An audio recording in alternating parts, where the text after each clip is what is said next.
ಹಳ್ಳಿಯ ಕನ್ನಡ ಶಾಲೆ. ಹಳೆಯ ಕಿಟಿಕಿಯಿಂದ ಬೆಳಿಗ್ಗೆ ಸೂರ್ಯನ ಕಿರಣಗಳು ಒಳಗೆ ಚೆಲ್ಲುತ್ತಿದ್ದವು.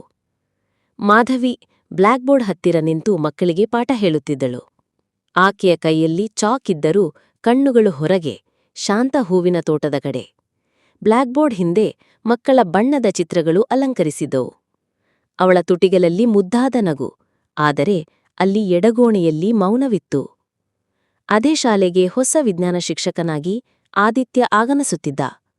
ಹೆಗಲಲ್ಲಿ ಬ್ಯಾಗ್, ಕಣ್ಣುಗಳಲ್ಲಿ ಆತ್ಮವಿಶ್ವಾಸ. ಮಕ್ಕಳ ಆಟದ ನಡುವೆ ಅವನು ಶಾಲೆಗೆ ಹತ್ತಿದ. ಮಾಧವಿ ದೂರದಿಂದಲೇ ಅವನತ್ತ ನೋಡಿ ಕ್ಷಣ ಮಾತ್ರ ನಿಂತಳು. ಆಗಲೇ ಒಂದು ಮೌನ ಸಂಬಂಧ ಎಳೆಗಿಡತೊಡಗಿತ್ತು. ಓದು ಮುಗಿದ ಸಂಜೆ ಶಾಲೆಯ ಹಳೆಯ ತಮಾರಿನ ಮರದ ಕೆಳಗೆ ಮಾಧವಿ ಮತ್ತು ಆದಿತ್ಯ ಕೂತಿದ್ದರು. ಚಹಾ ಕಪ್ಪುಗಳು ಕೈಯಲ್ಲಿ. ಎಂದೆಂದಿಗೂ ಮಾತಿಲ್ಲದಿದ್ದರೂ ನಗೆಯೊಂದು ಹೇಳಲಾಗದ ಸಂಗಾತಿ. ಹರಿದ ಗಾಳಿಯಲ್ಲಿ ಎಲೆಯುರುಳಿದಂತೆ ಪ್ರೀತಿ ಮೌನದಲ್ಲಿ ಅರಳಿತು. ನಗರದ ಕಾಲೇಜಿನಿಂದ ಆದಿತ್ಯನಿಗೆ ಕೆಲಸದ ಆಹ್ವಾನ. ಮಾಧವಿಗೆ ತೀವ್ರ ನೋವು.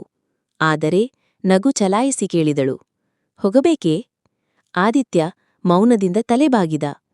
ಅವನಿಗೆ ಚಿಹ್ನೆಯಿಲ್ಲದ ಪ್ರೀತಿ ಮಾಧವಿಗೆ ಚಿಹ್ನೆಯೇ ಆಗಿತ್ತು. 3 ತಿಂಗಳು ಕಳೆದ ಮೇಲೆ ಬೆಳಗಿನ ಮಂಜು ನಡುವೆ ಮಾಧವಿ ಕಿಟಿಕಿಯ ಬಳಿ ಕುಳಿತುಕೊಂಡಿದ್ದಳು. ಕೈಯಲ್ಲಿ ಆದಿತ್ಯನ ಪತ್ರ. ಆಮೂಲಾಗ್ರ ಭಾವನೆ. ನೀನು ಇಲ್ಲದ ಕನಸು ನನಗೆ ಹಿನ್ನಡೆಯಾಗಿದೆ. ನಾನು ಮರಳುತ್ತೇನೆ, ಕಾದಿದ್ದೀಯಾ? ಅವಳ ಕಣ್ಣು ತೇವವಾಯಿತು. ಉತ್ತರವೂ ಮೌನವೇ. ಶಾಲೆಯ ಗೇಟು ಬಳಿ ಒಂದು ಬಸ್ ನಿಂತಿತು. ಧೂಳಿನ ನಡುವೆ ನಿಂತಿದ್ದ ಆದಿತ್ಯ ಕೈಯಲ್ಲಿ ಹೂವಿನ ಗುಚ್ಛ. ಮಾಧವಿ ಕಂಬನಿಯ ಬದಲು ನಗುತ್ತಾ ಎದುರು ಬಂದಳು. ಪರಸ್ಪರ ಮಾತನಾಡದೆ ಕಣ್ಣುಗಳಿಂದ ಪ್ರೀತಿ ಹರಿಯಿತು. ಹಳ್ಳಿ ದೇವಾಲಯದ ಹತ್ತಿರದ ಬಟವಾಡಿ ಮರದ ಕೆಳಗೆ ಸರಳ ಮದುವೆ.